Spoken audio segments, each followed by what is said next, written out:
Hello, friends. In this video, we want to share the stories of people who have recently left this world. Their lives and legacies deserve to be remembered, and we hope you will discover something meaningful about them today. Before we begin, please subscribe to our channel and give this video a like.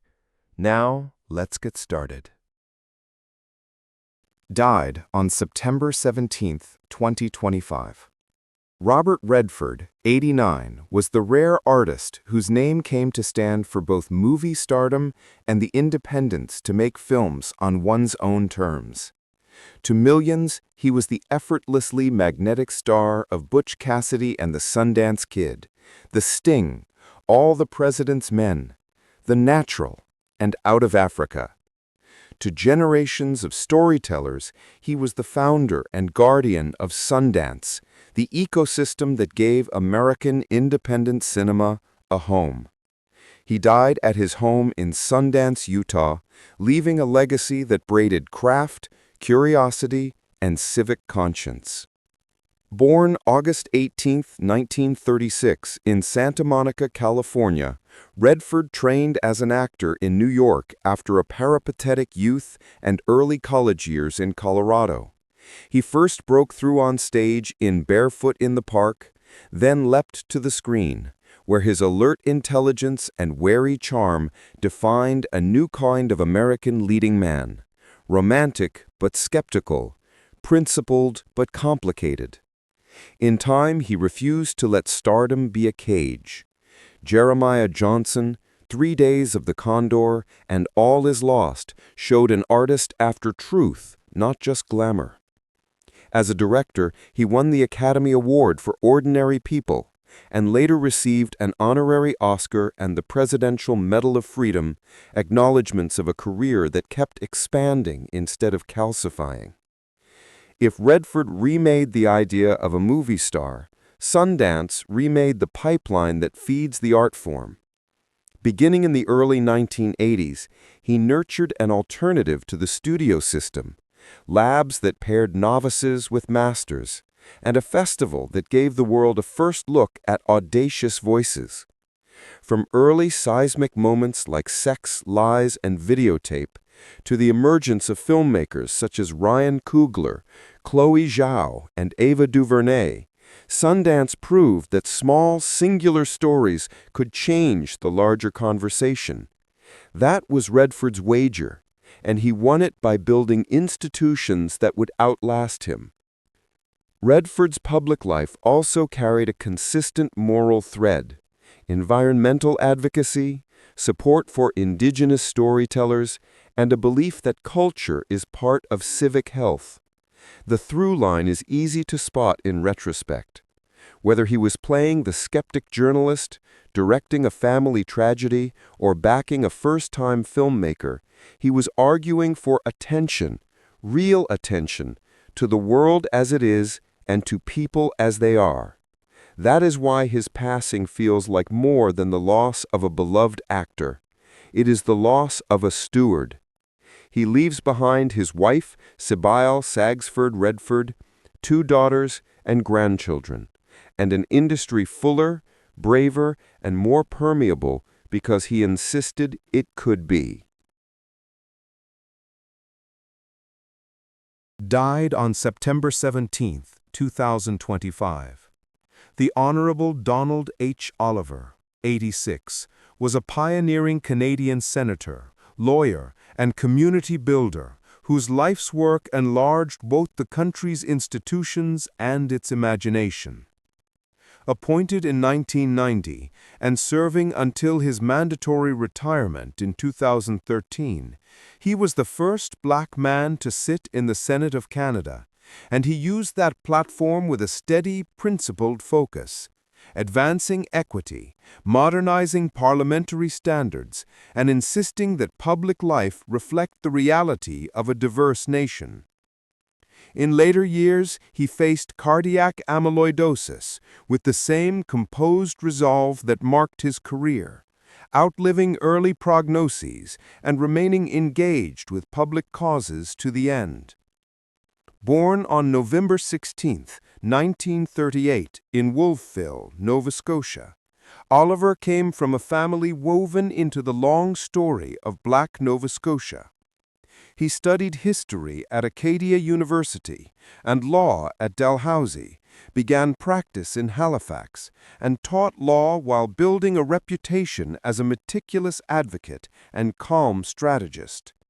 Long before Ottawa, he was already at work on the civic architecture he believed in.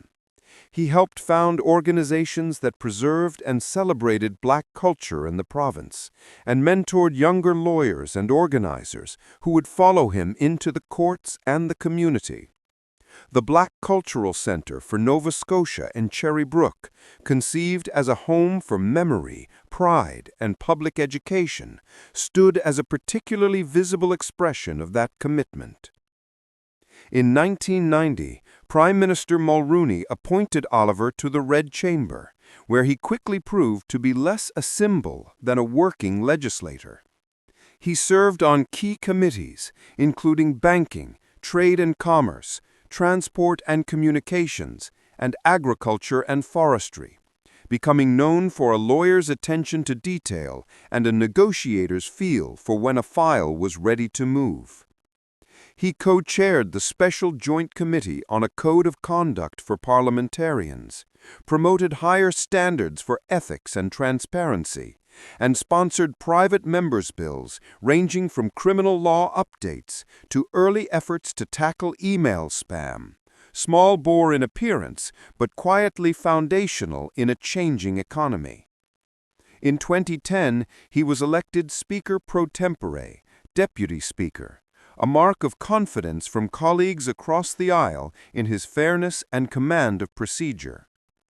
In private, he was a husband, father, friend, and mentor, quick with encouragement and generous with time. Even as illness advanced, he remained a voice for the center he helped build and for the communities that sustained him. His passing leaves a gap in Nova Scotia's civic fabric and in the Senate's institutional memory. But his legacy is durable, a more inclusive public square, a standard of conduct that prizes clarity over noise, and a network of organizations and people better equipped to carry the work forward.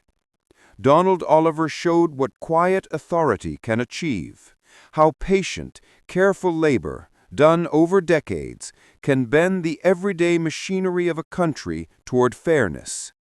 That is how he should be remembered, not only as the first, but as the builder who made it easier for others not to be the last.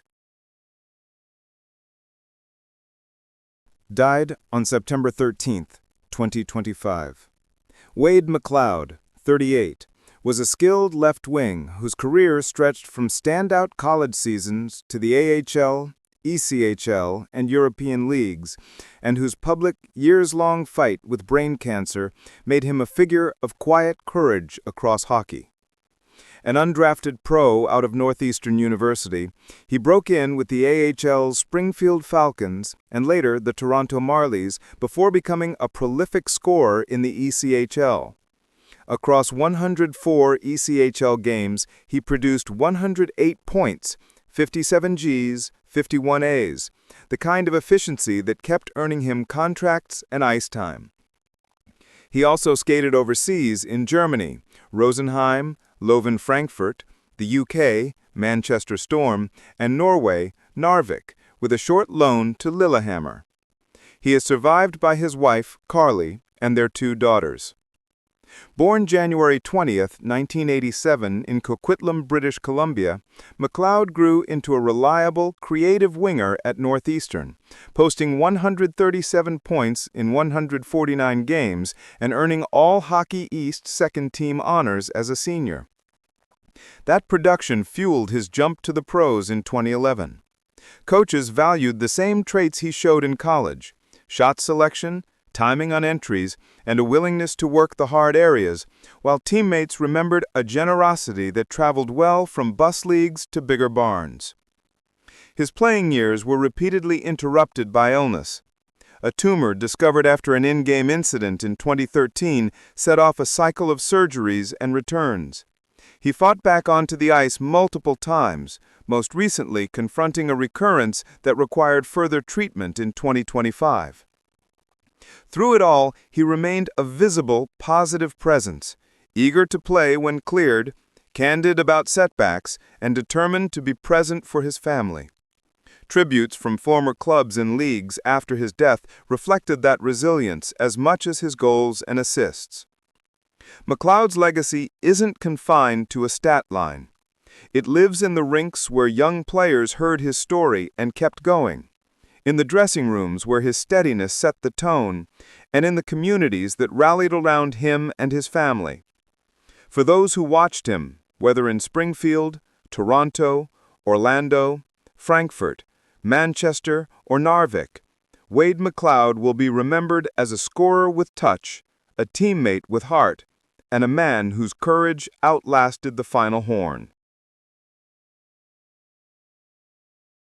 Born on September 25, 1968, in Philadelphia, Pennsylvania, Willard Carroll Smith, Jr. would become a rare three-realm star, hip-hop pioneer, television phenomenon, and global film lead, whose career helped pull rap into the mainstream, redefined the 90s blockbuster hero, and later earned him an Academy Award for King Richard.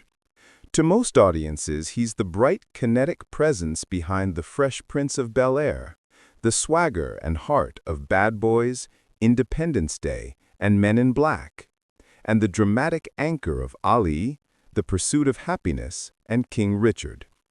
But his signature achievement is larger than any one role.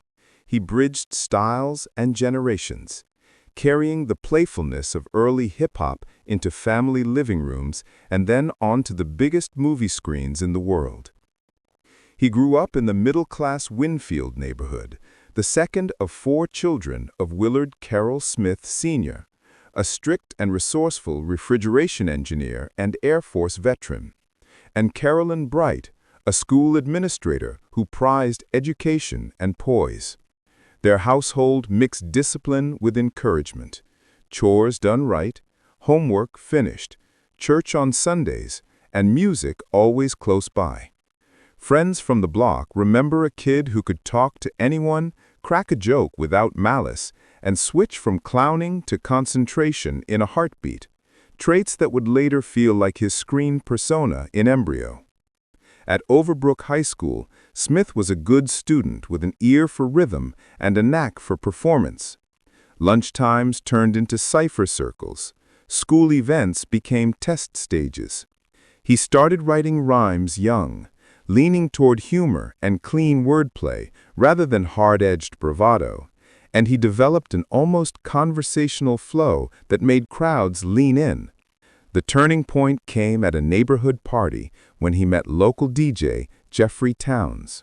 The instant chemistry, Smith's elastic delivery over Towns' crisp, feel-good beats would become DJ Jazzy Jeff and the Fresh Prince, a duo that soon graduated from house parties to city clubs to national radio. College was the expected next step. Teachers pushed, his mother hoped, but momentum had already shifted. Weekend gigs became weeknight gigs. Studio sessions crowded his schedule, and the growing recognition suggested a different kind of education. Smith chose the risk. He bypassed university, bet on music, and spent his late teens honing a live act that felt joyful and accessible, building a reputation as the kid who could light up a room without burning anyone. Before television, before the summer movie runs, he was already learning the craft that would carry him everywhere. How to hold an audience, how to make confidence feel inviting, and how to turn his own curiosity and charm into a career. As the 1980s tipped into the 90s, Will Smith's hobby became a profession and then a phenomenon. With DJ Jazzy Jeff, he refined a style of rap that felt conversational, playful, and precise. Clever punchlines over grooves built for block parties and radio alike.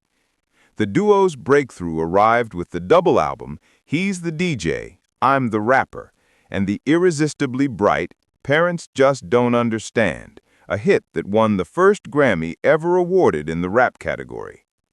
Smith's instinct to keep the language clean wasn't a gimmick. It was a strategy that widened the audience for hip-hop without sanding off its wit.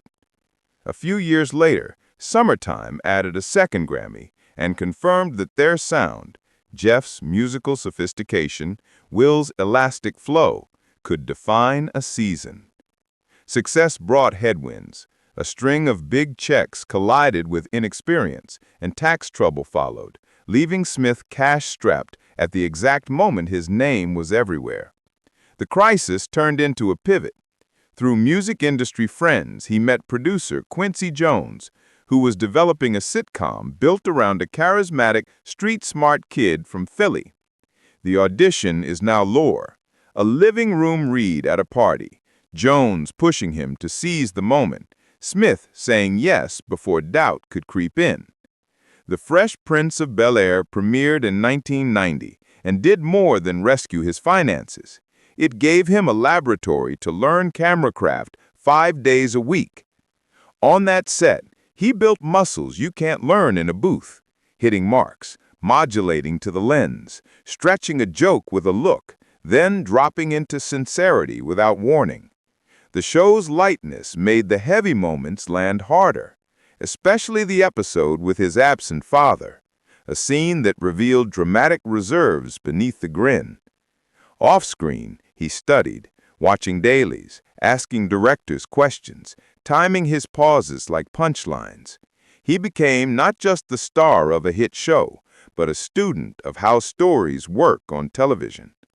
Film came calling. He took small parts to prove range, Where the Day Takes You, then surprised critics with 6 Degrees of Separation, playing a charming enigma whose need for connection turns into deception. The performance signaled that Smith wasn't satisfied being a sitcom lead who rapped. He wanted the full toolkit.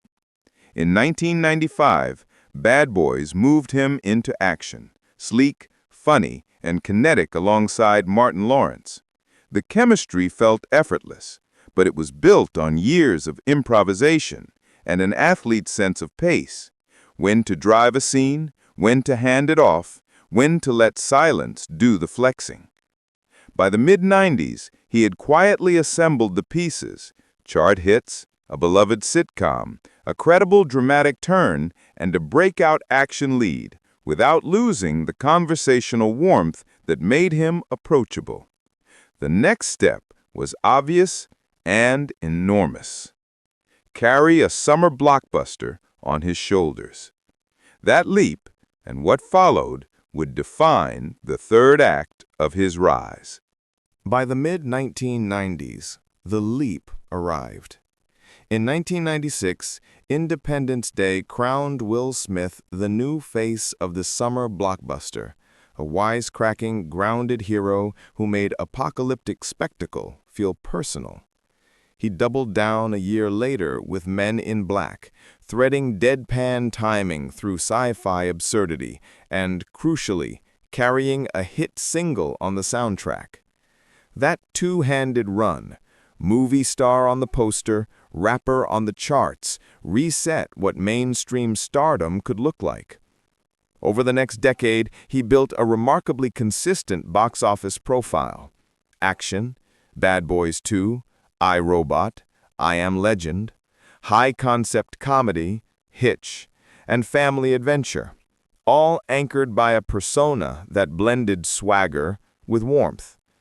He used that mainstream capital to chase harder notes. Ali, 2001, revealed the patient technician beneath the charisma, voice, stance, footwork, and an inner temperature calibrated to a legend's contradictions, earning his first Oscar nomination. The Pursuit of Happiness, 2006, delivered the second, a turn of quiet desperation and parental devotion opposite his son, Jaden. Even in unabashed star vehicles, he kept tugging at vulnerability. The lonely savior of I Am Legend, the penitent fixer of 7 pounds. Behind the scenes, he built infrastructure.